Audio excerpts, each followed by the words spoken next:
Oh, hi, everybody. My name's Matt Storrs, and welcome to Mattsplaining. Today, I have an expert about one of my favorite sports franchises, and so I'm very excited to get into this conversation. Expert, please introduce yourself and tell us what you're an expert in. My name is Stan Talouis, and I am an expert in the New York Mets. That's amazing. I personally love the Mets. When I moved to New York in 2018, I learned you have to do the determination of what sports teams in New York am I going to support. And I figured it would be easiest based on the chance to support the Mets and the Jets. You basically just have to learn one chant, you just with slight differences. In my research about the Mets, I learned that the blue orange contrast that they use for their uniforms, their color scheme, actually has permeated into a lot of advertising just throughout society. And there's a direct correlation between the increase in Mets fandom and the replacement of Shea Stadium and the increase of that blue-orange contrast in use in media. So yeah, it's very fascinating because all of these movies, all of these movie posters, right around the time that they were going to open Citi Field, they're like, we need to get more money. Let's outsource this blue-orange contrast that we know works so well for the Mets to all of these advertisers and media agencies. So that's why you see so much of the blue and orange representation in media. Ah, And I know it's very fascinating. Other than that, my understanding is that Citi Field, I can't speak to what it was like in Shea Stadium, but Citi Field has by far and away the best food of any hmm. baseball stadium. One of my favorite things to do when I go is they have the Risotto Ball place. I like to Oh yeah, do, I can't yeah. remember the name of them, but I like to do Russian roulette with those because they have one that's sweet and all the other ones are savory. They look exactly the same. So you pick one up and you dip it in whatever sauce, and then you got to take a bite of it. And sometime you're going to get one with Nutella and marinara sauce. It's perfect. Yeah, yeah. It's very fun. But the one big problem I have with Citi Field and is mostly with the parking lot. Not necessarily. I have been in a car there one time. That was a very fun game. I went with my friend Josh, and a friend of his was lucky enough to get a ride back. But my biggest problem is that when there's a rainstorm and the parking lot will flood, and it actually has been linked to the outbreak of West Nile virus Oh, because yeah, it's very fascinating. The water, the standing water, it can't drain effectively. It just grow and grow and then permeate throughout the New York metro area. Unfortunately, that's an area of disease spread. But ultimately, I think that the biggest thing that I like about the Mets and the biggest thing that connects me to them as a team is their mascot, Mr. and Mrs. Met. I went through a breakup some time ago, and one of the first things I did on my own was I went to a Mets game, and I was like, I want to re-experience a Mets game on my own. I want to have the Mets as something for myself. And I went there and I saw Mr. and Mrs. Met, and I'm gonna tell the truth. I broke down and cried. And what did oh no. Mr. and Mrs. Met do? They came up and they consoled me. They couldn't say anything, but they're like, you could feel it. They're like, hey, bud, it'll work out. And I'm like, thank you, Mr. and Mrs. Met. I know they give me hope that love is still out there. And I'm doing better now. But an unexpected aspect of those mascots is their counseling capabilities. As somebody who is always been a person who had mascots very empathetically connected to him, even going back to my mom telling stories of the mascots basically saying, oh, that's a good kid. And being, I think that mascots just naturally see me and they're like, that's somebody that we can connect to. And we want to make sure he feels okay. I realized I haven't really talked a lot about the baseball at all, but based on what you've heard, how much of that is accurate or an accurate depiction of what the Mets are? A lot of that I didn't know about the blue and orange. I will say the rice ball, that's the Arancini brothers. Okay. And you're right, they do have, I think it's six different rice balls that you can choose from, and there is a sweet one, and the rest are savory. So that is accurate. The blue and orange, I didn't know about. Not a lot of people do. I will say, for as someone who's only been to two major league stadiums, I can say this without a doubt that Citi Field has the best food of any stadium in the country, and that would include Toronto. If I guess if we're not if we're since they're not a part of the United States. In North America. In North Right, America. exactly. Yes, yes. But yeah, most I would say I would. You know what? I'm just gonna say most of that is all accurate because I agree Okay. with your takes. Okay. But what a lot of people also might not know, the colors blue and orange. The Mets are the only National League team in New York, and that's because both the Brooklyn Dodgers and the New York Giants moved to California after 1957. So in 1962, William Shea proposed the idea for a National League baseball team because the Yankees were already here, so we needed a National League team. The colors blue and orange are actually representative of the Dodger blue and the Giant orange.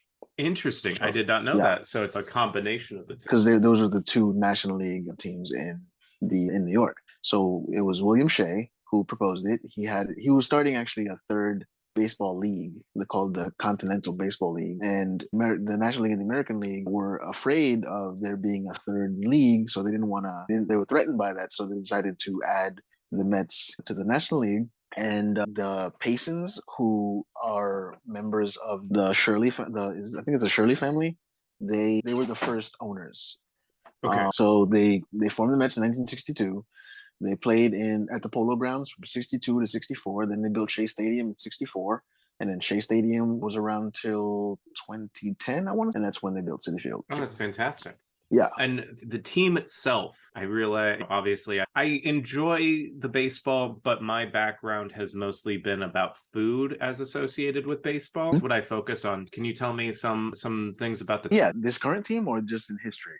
Whatever you're most excited about. I am pretty excited about this current team because our newest owner, I should say, is Steve Cohen. He's currently the richest owner in baseball, so I don't think he's also a Mets fan, which is good. So he's not going to spare any expense when it comes to pumping money into the team. In years past, when the Wilpon family owned the team, even before that, when the Doubleday family owned the team, the Mets were always looked at as the little brother in New York baseball because the Yankees always spent money. But now with Steve Cohen, I think fans should be excited and at least hopeful that we'll spend money to improve the team. I think there's a lot of excitement about this current team, but there's also something to be said about the team's history. I think personally, I feel like being a Mets fan builds character because we've seen some lows, and we've only got two championships in our history. And we won in 1969 and 1986. We've been to the World Series, I think, I want to say 5 times because we went and won in 69. I think we may have lost in 72 and then 86. And then there were some good teams in the late 80s as well. Like 84 and 85 were the building blocks for the championship team in 86. 87 was a down year. 88 was a down year. And then it kind of went down from there. And then they were competitive in the 90s. And then going into the 2000 season, I don't think we were expected to be that great, and we ended up losing to the Yankees in the World Series. And we got close in 2006, lost to the Cardinals in the NLCS, and then in 2015 went to the World Series and lost to the Royals. There's a nice little history. I think our chances are high. I think we'll see how the offseason goes, but there's a lot to be excited about this current team. Yeah, I remember early on this season when one of the first games I went to was one of the first games of the season. The tickets were dirt cheap, and I was able to just walk around the stadium all day, grabbing Topo Chico and talking to vendors about where they think the season's going to go. And it was a fantastic thing because people were so friendly and so kind and being like, why is this person talking to me who clearly knows nothing about the Met, but he seems nice, so I'm going to talk to him. And then going a little bit later in the season, a couple months later, after they really were on the upswing, been seeing those same vendors and being like, these people don't have any idea who I am. They see thousands of people every game. But going up to them and being like, yeah, the team sure is doing well. And then being like, oh, yeah. And just like falling into that loop. And it was just so fantastic. I love the sense of community that you get at a Mets game. It's just so fantastic. Yeah, absolutely. I would say it's very kid friendly. There's always a lot of, even yeah, like you, I'm pretty much a complete stranger to a lot of people, but I think the energy that I bring to a game, especially I don't know if you've noticed, those that follow me on social media, I do wear a Mets tuxedo to the Fantastic. games. Hell yeah. And a lot of times people will stop and ask me to take a picture, and there's kids that always ask me to take a picture, and it's always, so it's a fun vibe. I think there is something about even though the stadium itself is sponsored by Citigroup, Mhm. feels very non-corporate as opposed to Right. Yankee Stadium. Yankee Stadium feels very much like a mausoleum, like very pious. It feels like church, whereas Citi Field feels like a club. Absolutely. It feels like you're hanging out with friends and going to a Yeah, game, as opposed to Yankee Stadium very much felt like a place where I'm going here for a meeting. And like right. Yeah. this is a very formal baseball experience. Whereas I feel like I could strike up a conversation with the people around me. Oh, Uh, absolutely, absolutely. and I really love that aspect of the Mets Stadium. And my one of my favorite things, going back to the kids thing for a moment, one time I went to a game with somebody's absolutely very kind human being, and we were sitting close to home plate and just off to the side a little bit, and a little kid kept running up to the fence trying to get foul balls, trying to get stuff thrown to him, and they wouldn't do it for innings and innings. And then finally all the people that had been heckling the batters for the opposing team started heckling the ball boy to get them to throw over a ball. And I'm like, this is exactly why I love the Mets. All these people, these stereotypical people that have been heckling the batters, who are those, oh, I don't want my kid to be around those people because they're being mean, are the guys that ultimately got this kid the baseball. And it's a beautiful New York dynamic, and I loved it a Oh lot. yeah, absolutely. Like I listen, it's a baseball game, so you're gonna hear some stuff, but at the same time, I think the vibe is very family friendly. Funny enough, I took my girlfriend to her first Mets game last year. It was late. It would have been late 2021. It was like August, and my girlfriend and I went to her first Mets game. And I've been going to Mets games for a long time since I was a teenager. And I've never gotten a foul ball. I've never gotten a home run ball. Nothing like that. I've never had a player toss me a ball. So there was some kids sitting right next to us.